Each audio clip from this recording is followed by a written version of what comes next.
เอาละญาติโยมสาธุชนทั้งหลายมาหอดแล้วทั้งแม่ครัวกระเทียมสำหรับพัตตาอาหารบวาสิเป็นต้มเป็นแกงเป็นพัดเป็นขั่วกระเทียมสถานให้เรียบร้อยเตรียมอาหารให้เรียบร้อยก็ถือว่าญาติโยมช่วยกันซอยกันทางไฟโยมแม่ขี้คุณแม่ชีแล้วก็คุณโยมแม่ก็มานอนเฝ้ากองบุญตั้งแต่เมื่อคืนอาตมาก็เป็นคนต่างถิ่นต่างที่ฟังโอ้โหเรื่องแม่เด้อมาใหม่ๆแม่เด้อได้ยินเสียงคุยกันจุงกระพระโมพินาจุงกระพระโมพินานั่นแหละอาตมาก็สิว่าพระมันจะใช่นั่นแหละก็อนุโมทนาซอยกันหยิบซอยกันจับซอยกันเพราะฉะนั้นเบาเล่าเบาไทยเบาได้ฟังได้อันบรรจุพระโมพินามือตึ๊บเลยเด้อแม่เด้อนั่นนะมาเมื่อคืนตื่นเลยสิอนุโมทนาสาธุอนุโมทนาขอโทษนะครับหลวงพ่อเจ้าคณะตำบลที่รอเมื่อคืนนี่เพราะว่าอาตมาก็เพิ่งทอดกฐินเสร็จทอดกฐินเสร็จอยู่วัดกับมีงานกฐินวันที่12ที่ผ่านมาเมื่อวานนี้ก็เสียเลี้ยวก็ค่อยใจคามวาลัมก็เสียเลี้ยวก่อนเสร็จเรียบร้อยเรียบกันเลยเจริญมาเจริญมาทางเขามากกับพ่อไก่ดอกแต่ว่าคนไม่เคยมานี่มาไม่ถูกเด้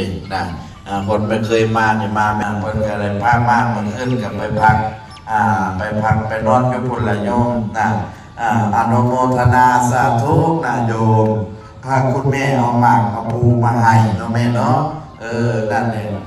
แล้วถวายเย็นนี่จะได้เป็นเจ้าของโรงสีสีบ่เท่าเขียวบ่เท่านั่นแหละนั่นแหละอนุโมทนาญาติโยมพอข้าวแม่ข้าวคุณแม่ที่กระเทียมใบสีไว้อย่างสวยงามใบสีบูชาถวยเทพเทวดาผู้มีสถานสิ่งศักดิ์สิทธิ์ทั้งหลายมาเป็นเทวดาลูกเทวดาอากาศเทวดามเหสัตเทวดาเมื่อนี้เพิ่นเสด็จเปิดฟ้าเปิด16สันฟ้าเปิด15สันดินปูเปิดผู้ที่ผู้ทางอย่าให้ฝนตกลงมาให้เงินทองตกมาใส่คักเมื่อนี้ให้บารมีหลวงพ่อใหญ่หลวงแสนโตได้ปกปักรักษาฝนกระยะตกฟ้ากระยะห้องหลวงพ่อแล้วก็พระภิกษุสงฆ์ที่อยู่ในวัดทุกรูปทุกท่านหลวงพ่อเจ้าวาดบอกว่านิมนต์ให้ไปฉันภัตตาหารเช้าผู้ใดก็สั่งนิมนต์อิ่มเด้อนิมนต์ไปฉันภัตตาหารเช้าตอนนี้ทางแม่ครัวได้เตรียมเรียบร้อยนิมนต์เด้อผู้เว้ากับสื่อสารคือกันเพราะฉะนั้น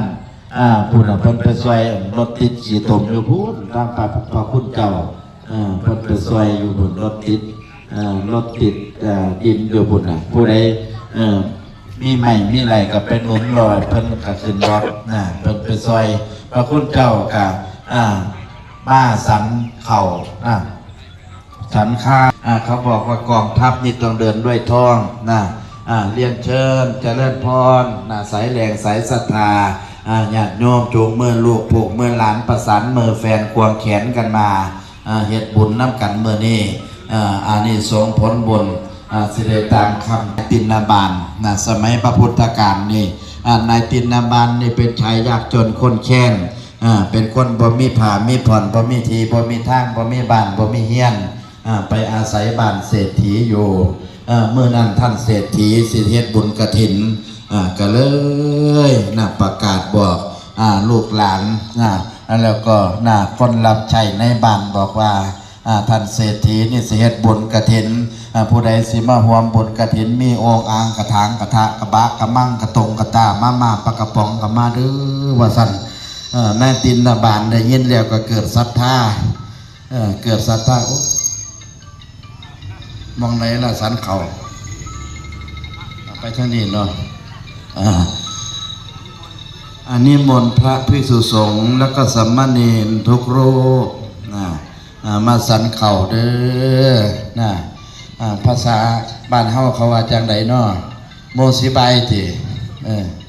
มันจะโดยติจะโดยติมาฉันข้าว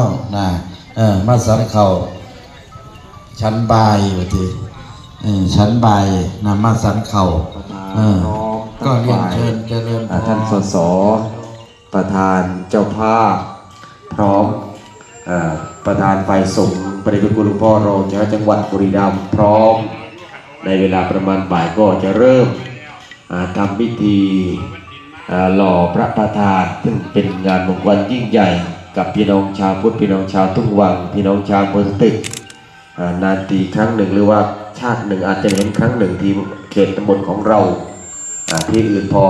หามีได้แต่ทุ่งวังเราก็ไม่รู้ว่ากี่ปีกี่ครั้งจะมีครั้งหนึ่งจะมีก็หลายเกือบพันปีหลวงพ่อใหญ่ดงแสงต่อซึ่งเป็นศิลปะของโบราณปู่ย่าตาทวดของเราได้สร้างไว้เป็นหินศิลาแรงทำให้เราชาวพุทธได้กราบสักการะบูชาจนถึงปัจจุบันก็ขอเจริญพรประชาสัมพันธ์บอกเรื่องพิธีการแก่พี่น้องทุ่งวังของเราทุกท่านได้รับทราบขอเจริญพร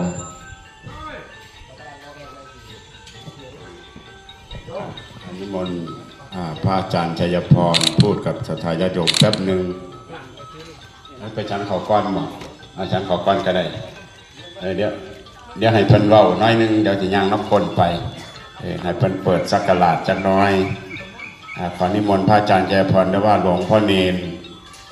สาธุขอกราบนิมนต์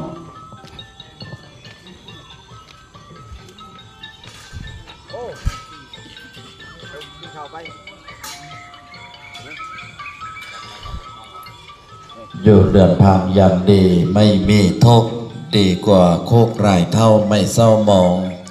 จนยังดีมีธรรมคำประคองดีกว่าปองทุจริตคิดร่ำรวยคนจะงามน้ำใจใช่ใบหน้าคนจะสวยจัดยาใช่ตะวันคนจะแก่ความรู้ใช่อยู่นานคนจะรวยสินทานใช่บ้านโตขอนอบน้อมแด่องค์พระพุทธผู้สูงรำขอนอบน้อมแด่องค์พระธรรมผู้สูงเริศขอนอบน้อมแด่องค์พระสงฆ์ผู้ประเสริฐสามองค์เป็นบ่อเกิดแห่งพระรัตนตรัยกราบถวายความเคารพท่านพระเดชพระคุณหลวงพ่อมหาเสมอแล้วก็ท่านหลวงพ่อเจ้าอาวาสแล้วก็เจ้าอาวาสทุกวัดแล้วก็ญาติโยมท่านใดจะมาร่วมเป็นเจ้าภาพบูชาแผ่นทองคำเบื่อสร้างพระประธานด้วยกัน